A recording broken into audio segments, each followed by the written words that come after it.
This episode is brought to you by the Pelora Group. Welcome back to Winning Through Culture. I'm Tim Flanagan. And I'm Amanda Kramer. When culture's not a priority, people aren't a priority. Having an intentional focus helps you as a leader remain impactful and relevant as you move your business forward. Welcome to Winning Through Culture.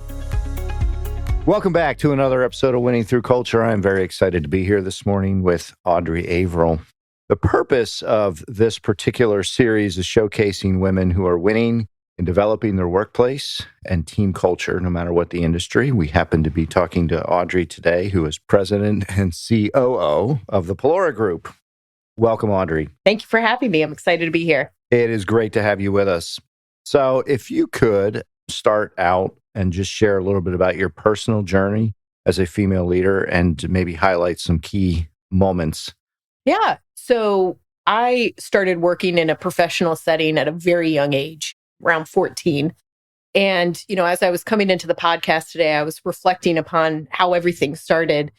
And the truth is, from a very early age, I had a lot of women leaders around me, and they sort of paved the way of possibility, what I aspired to be, what I looked up to. And that translated when I started working, full time after college here at the Pelora Group. At the time, it was Heinrichs Flanagan Financial. And as I started off, I was just grateful to have a job, to be in a professional setting. And, one of the things that was really important to me is to observe, to watch, to listen, to see all the folks around me, how they acted, how they reacted, and how they maneuvered in a professional setting. And I think that's been really helpful for me in my growth and my journey, is to look around me and to look at the people who have been a part of my journey. Again, as I mentioned when I started off, the woman who was, I think she was the vice president of client operations at the time at the firm I was working for at a young age, Catherine Wambaut, showed me what it was like to be a female leader in a predominantly male-driven industry. Yeah. And how professional she was, and how she taught me a lot of things, making mistakes, how to recover from that, how to have conversations, how to do things that were a little bit outside of my normal comfort zone. And those things started to set a stage as I grew in this organization. And so, it's those key moments of being an observer. And I think that's the really important thing, is being thoughtful and being an observer of your environment around you. And that's where I've learned the most. Oh, I see how that person handled this situation. How would I put a twist on it? How would I handle it? Or what was the outcome as a result of that? And those have been really key moments for me as I've grown up in this organization. Because the truth is I have really grown up here over the past 16 years and really absorbing everything that's been around me. Yeah. So, you were fortunate to have some strong female leaders, it sounds like, early in your working life that kind of laid the stage and taught you a few of the key skill sets, one of which was observe and kind of witness how people handle things, and then examine how you might approach those situations the same, and then put your own little personal twist on it. Who else inspired you during this journey? So, my grandfather was probably one of the most important people in my life. He played a critical and key role in how I wanted to be and how I wanted to show up. He taught me the value of hard work. Similar to my journey in this organization, he started off as an advisor and grew to be a general manager, and then, managing a territory, and then eventually becoming a president of an insurance company. And so I saw from an early age how hard he worked and putting the time in and putting the effort in. But then the other thing is that he always acted with integrity. He always did the right thing, even when it wasn't easy. And he made choices that led to ultimate success in his life. And that was something that I always espoused to exemplify and be. And unfortunately, he's not with us today. And I wish he could see where I've come, most recently. But the values that he instilled of that hard work, making good decisions, doing the right thing, acting with integrity, being impeccable with your word, all of those things translate and transcend time.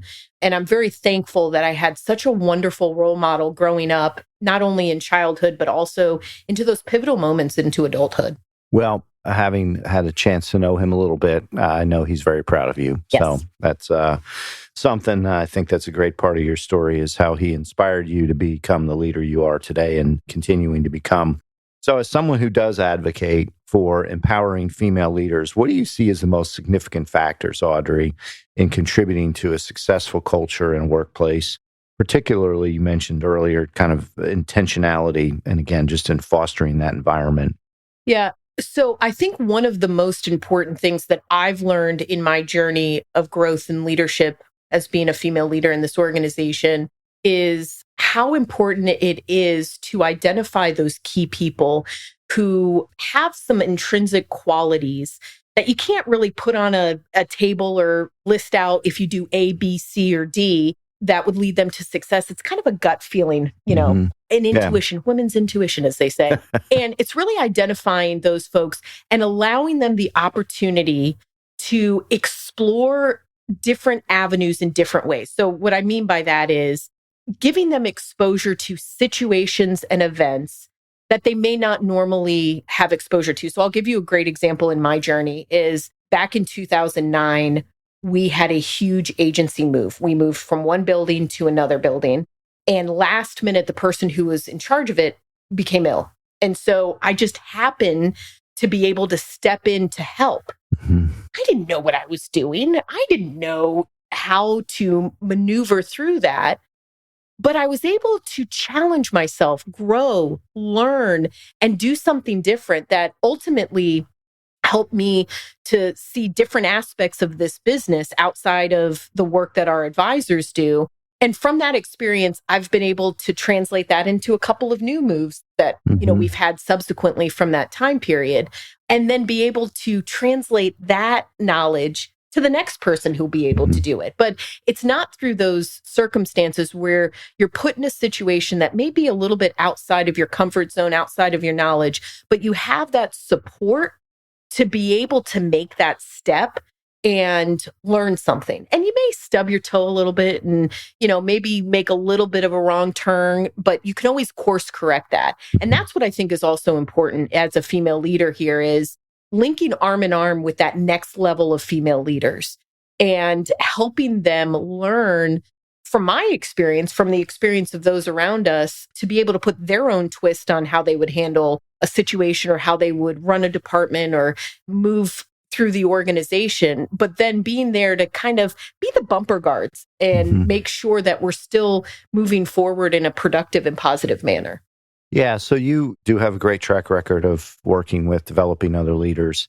Sounds like your primary approach is really giving them the chance to learn through experience, give them some boundaries, if you will, to not get completely out of bounds and fail, but to really help them push forward. What do you think when you look at that approach? And you mentioned a couple things, but is there one thing, Audrey, that really kind of stands out at you that particular approach to helping develop leaders create successful outcomes? Yeah, so it's a great question. And one of the things that I think is the most important thing as a leader teaching another aspiring leader is the art of vulnerability. Because I think people think when you step into a leadership role, you have to know everything. You've already got the answer. Oh, know how to do that. And there are a lot of times I'll work with aspiring leaders and say, you know what? I don't really know how to do that. Let's think through it. Let's work through it together. And it brings down that barrier of divide as you're growing in leadership of, oh, that person knows everything. But you don't. As leaders, we constantly learn, and that learning never stops. And there's new situations. And it is okay to say, I don't know how to do something, or I'm unsure about this, or, woof, I really biffed that one. And you learn from it. And by teaching that vulnerability to the next level and next generation of leaders, it opens up more possibility, collaboration, learning opportunities, as well as bringing new ideas to light. But it allows you to be and connect with other people. And I think that is so important, not only for female leaders, for any leader, is it allows a deeper level of learning, of growth, and of connection, and of learning of, if you say, I don't know how to do something, doesn't mean you're a failure, doesn't mean you're not a great leader. It just allows you to bring people into the journey of whatever it is that you're trying to accomplish. So, at the risk of sounding, I don't know what, but do you feel that those characteristics kind of are more natural for female leaders? I think it is more natural. And here's the caveat I would say, especially in a primarily male-dominated industry, the one thing that I learned is the initial thought, the initial kind of impression is you have to be tough, you have to be strong, you can show no weakness, show no vulnerability. And the truth is, it is a lot more empowering and engaging for the people around you when you do invite that into the conversation. And I think it is more natural for females possibly to tap into that vulnerability. And I think it's a lot more empowering and it brings a lot more success, because I think back on some of the mistakes that I've made. And if I just said, I don't know how to do this, can you help me? Can we talk about it? It would have alleviated a lot of anxiety and stress on my end. And I think would have led to a much more successful outcome without having to make a bunch of left turns to get to the right place, right?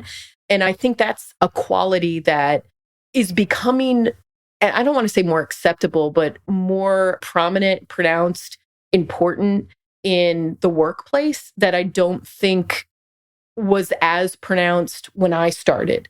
And it took a journey to embrace the softness that you can bring and invite people into your experience, and that you don't have to know all the right answers and you don't have to be this tough cookie that, can stand up to anybody. You can still be tough and you can still be assertive and strong, but the softness brings this other level that is magnificent. And I think the thing is, and I always think of this one phrase, the difference between power and authority, right? Authority, people do things because of the position that you're in, right? You're the leader and they do it just because you said. Power is that people do things for who you are, despite all of the reasons not to do it. And people are powerful when they show that vulnerability and they show that humanity of themselves. And when you have that in leadership, your organization can go anywhere. Well, that's fantastic. I mean, it is, I think, to your point, when you talked about earlier in your career, it was about power in a different way. Somebody being in charge and asserting their will over others and just not anywhere near the level of authenticity or vulnerability that you mentioned, and not a very collaborative approach, very, domineering, right? Boom, tough. I have all the answers, even if I'm wrong type of approach. Right. So you really laid out, I think, a very compelling case there for the strength of the female energy and leadership. As you think about your journey, how has either mentorship, networking, interacting with other people kind of influenced you along the way? Oh, that's been huge. As I started off talking about observing and experiences, that plays such a pivotal role in helping somebody grow. If you can give advice, if you can give your lens of a situation, it doesn't mean that the person has to do exactly what it is that you did, right? But it gives them the art of comparison. The most unnerving thing about anything is the unknown, right? So I remember when we did our first Spartan race together, I had no context or no idea of what that experience was going to be like. That was by design. Yeah. So you didn't say no, yeah, but go ahead. But because I had somebody there to mentor me through it, right? I'm like, okay, well, I don't feel as alone to have to figure this out. And again, going back to the vulnerability and needing help, there are obstacles I still can't do. And this past Saturday was our 10th Spartan race. I looked at the stats, but there was something comforting about the fact that I could lean into somebody else's experience to know, okay, I'm going to be okay. And I'm going to tap into the wisdom that they have but then also put my own spin on it. It doesn't mean when you have mentorship and networking that you have to do it exactly as Sally Sue did or John did or whomever it is. It's that you can take that experience, take out the things that may be resonating with you and apply that into your own experience. And it makes things less scary. When people have gone through something that you're about to go through and they can share with you the wisdom and experience and the pitfalls, one for myself is don't dig so deeply into being right. Not that important. Don't write yourself out of relationships. And to bestow that upon somebody else, it is very powerful. Yeah. No, it's really fascinating to hear you speak. I think of a story I'll tell in a little bit, but before I do, one of the things that just strikes me is the authenticity of everything you're saying. Yeah, that is, I think, a key trait in leadership. How do you feel that is honored in organizations, and what can a truly authentic dialogue culture of an organization truly do? Yeah, I think authenticity is critical and important. And it comes with a weight of responsibility. And here's what I mean when I say that. Being authentic means giving feedback, and feedback can both be positive, encouraging, and constructive, and still encouraging. And when you are authentic, the baseline of everything is that you care intrinsically for that person's success. And if that's my baseline when I approach everything, it's easy to be, I shouldn't say easy, but it's easier to be authentic in the feedback and the outcome that you're looking for. Trust me, in the 16 years that I've been a part of this organization, I've had to give a lot of bad news. I've had to have a lot of tough conversations. But if I come to them knowing that, one, it's for the betterment of the organization, it's for our advisors, or it's for the betterment of that particular person, then I have some respite in the fact that in how I'm delivering it to them, whether with respect and love and care and vulnerability, that I know that that authentic conversation will have an impact for them. And the other piece with authenticity is it's okay if people get upset about something. That's normal. That's real emotions that you have. And so when somebody gets upset about something, you wrap your arm around and be like, yeah, I know that was a really tough conversation. Thank you for letting me have it. Let's figure out how we work through this, right? And I think that's what is why I believe, which, authenticity is one of our core values. It's my favorite core value because I think it is so impactful to an organization and so critical to the growth of leaders, of folks who are part of the organization, of individuals. Well, and I think it also speaks to the quality of the relationships that you have as a leader with those that you work with, whether they're quote unquote followers or your peers or even other leaders. It definitely allows for genuine relationship versus kind of a transactional dynamic.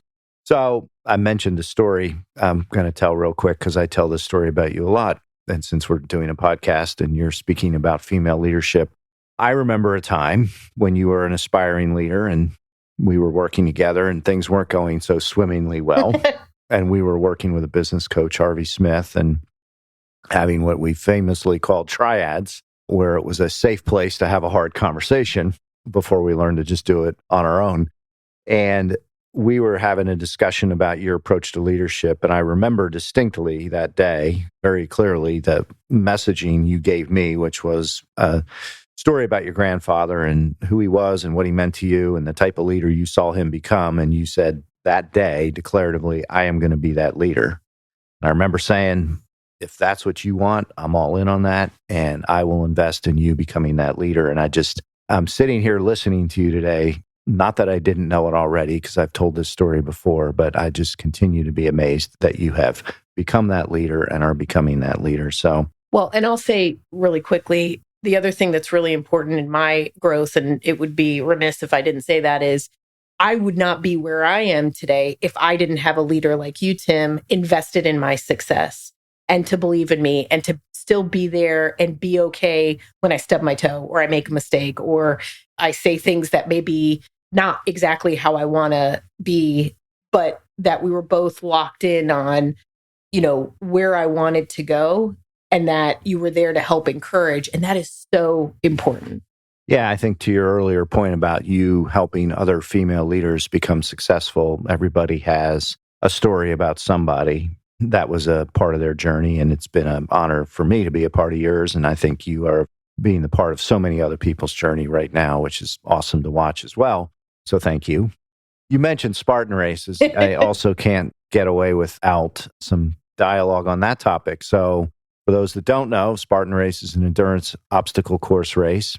I started doing them many years ago now, and I was doing them by myself for a little while. And Audrey was telling me one day that she wanted to get in better shape, and I invited her to do a race. I think the first thing you said after you looked it up online was no thanks, no way. And then it was like 2 days later, and that's like the story of our relationship at work. I'll ask you to take on a challenge. You're like, I'm not so sure. And then 2 days later, you're like, I'm in. Yeah. Whether it was taking over a whole new department that you knew nothing about or knew little about, or getting involved in this crazy idea of going out and abusing yourself in the wild and doing obstacles and getting dirty and hurting the next couple days like today. So what has that, in all seriousness, you mentioned we've done 10 races together now. The first one, I figured you were ready for because you're very fit. We went out and did the hardest race, the Beast. I also remember that end of that race, you're like, this was interesting, but I will never do that again. Yeah. And it was that distance that you were referring to. But what has that experience done for you? So the mind is a very powerful thing, and it can help you achieve things you never thought, but it can also severely limit you to the possibility. Mm-hmm. And you may not remember this, is probably 2 years before the first Spartan race we did, I signed up for one and I didn't show up. Not that I didn't show up, but I said, I can't do this. Yep. And it's because my brain and my mind said, you're not able to do this. It's too hard. You're not in shape. All of these self-limiting beliefs. And then when we actually did the first race together, there's this exhilarating feel. When you're going through it, you're like, gosh, am I an idiot for signing up for this? Why am I doing this? Funny thing I always think of in the first race is I was like trying to avoid the mud, and I was like, ew, I don't want to get my shoes dirty. Yeah. And in this last race, I lost my shoe in the mud, and it was, the first mile. So it's like, well, that's what we're doing. But there's this feeling, and I'm going to use the word invincibility, but you feel like you can conquer anything. And there is something so powerful. They always have the last couple of obstacles are the same, right? It's hoisting a very heavy sandbag, and then climbing over an A-frame, and then jumping over fire. And there's something so satisfying at the end of that race because you've done something you didn't think you could do. Yeah. You've accomplished something that was hard. And it's just a very powerful reminder of how important pushing your boundaries are, getting uncomfortable, not limiting yourself to say, I can't do that. Because the truth is, when we do the Spartan races, we don't do every obstacle. That's okay, right? That doesn't mean we can't do the race. Or there are times when we're like, I'm tired right now, I'm not feeling it, or whatever that may be. And you're still out there. You're still moving. You're still pushing yourself. You're still doing things that are hard. And it inspires you the next day, maybe not to work out, maybe to eat a pizza, but it inspires you to say, okay, what can I do better? So again, we had our race on Saturday, and I'm like, you know what, Audrey? We have another race coming up in August. Can I run a little bit more in preparing for it? What was the challenge? What can I work on? What can I do better to better prepare myself for that next race? And it also kind of inspires you when you come into work and you're like, look, I just did a hard thing. I can do another hard thing. Yeah. And I can do another one, and keep showing up every single day. But what I would encourage everybody is to be very cognizant of how powerful your thoughts are. Because in an instant, in this race we did on Saturday, I got into maybe a very short period, maybe 5 minutes of stinking thinking. Yep. Oh, this is hard. Why am I doing this? Blah, blah, I'm never doing this again. Right. And then I said, whoa, Audrey, come on now. you're making this a bad experience because this is hard. Change your tune. Look for the things, be thankful that your body can go through this, that you're able to challenge yourself, you're able to push yourself. And with that little tune up in my mind, it was between two obstacles, whoop, back on track, ready to go, not engaged in the moment. And I think that's really important just in life. Life is hard. Things are hard. You will be challenged. But is your mind in a space that can get you through that? Yeah, it's a mantra, as you know, hard way becomes the easy way. The easy way becomes the hard way. And I have a thing on my whiteboard in my study at home to remind me to train, which is do hard things, just strive to get after something that's difficult and stay out of your comfort zone. And I bring it up because I do think for women in leadership, there are patterns of thought, beliefs, stereotypes, whatever you want to call them, that limit what women conceive they can do. Yeah. Well, even in the Spartan race, maybe like 5 Spartan races ago, I said, I'm going to do the men's weights. Yep. I'm going to do it. It's hard. Yep. It's harder. It's harder. And every time they're like, man, the women's weight are over there. And I'm like, leave her alone. She's doing the guys' weights. But again, everybody has to go by their own strength and their own ability. But it's like, let's just try it out and see what happens. Yep. Okay, if I drop it, well, now I know. What can I do better from that time? Yeah. But that's the big thing that I would say, especially when you're in an industry that may not have a lot of female leadership or may just start coming and growing in that opportunity and that leadership for women, is celebrate your uniqueness, celebrate how you come to the table, because it's always needed. We always need a diversity of thought, diversity of experiences to help make an organization successful. But when you think you can't do something, is it because I really can't do it? Like, again, I'm not going to be doing quantum physics anytime soon. Can't do it. Maybe I could, I don't know. But right in this moment, is it because I can't do it? Or is it because I think I can't do it? Or is it because something environmentally has told me that I can't do it? Challenge it. Try it. If you drop the sandbag, okay. Yep. You can pick it back up. You can keep going, and that's the thing that I would say specifically for me in my journey as becoming a female leader in this organization is, while I recognized, yes, I am a female leader in this organization, I didn't let that limit me from saying something, stepping into a role, doing something that I've never done before. Because if you just move forward, that next step, that next journey, that next whatever it is, it becomes easier. Yeah. No, I think it's great counsel. As we wrap up this morning here and you think about, all the different organizations out there that are trying to cultivate a workplace culture that supports and empowers female leaders, are there any, 2 or 3 nuggets you think, hey, focus on this, focus on that? Yeah, I would say a couple of things. Always keep your eyes open for talent. Because when I started, I was part-time doing administrative assistant work, and I was given opportunities to test myself. So one is, no matter if the person's just answering the phone or if they're doing whatever, keep your eyes open for talent and give people opportunities to stretch themselves. And the other thing that I would say for workplace culture, especially when it comes to female leadership, is embrace the vulnerability.